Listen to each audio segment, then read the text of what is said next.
C'est un fait peu connu, mais le fardeau fiscal des villes repose de plus en plus sur les épaules de la classe moyenne.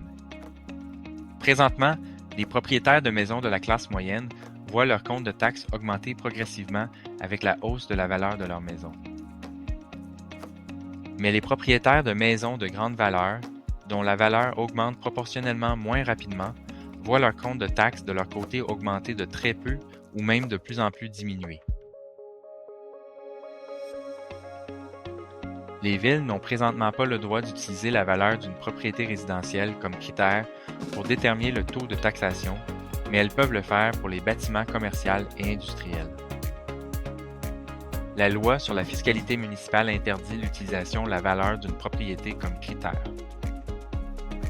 Pourtant, en 2023, l'Union des municipalités du Québec avait recommandé ce changement pour ces mêmes raisons lors de l'étude du projet de loi sur la fiscalité municipale, mais la recommandation n'a pas été retenue.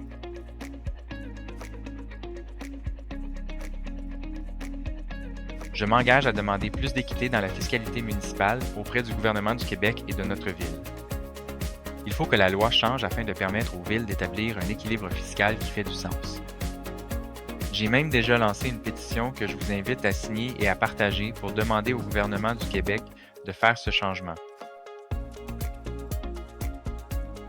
Travaillons ensemble pour l'équité, travaillons ensemble pour une ville qui nous ressemble.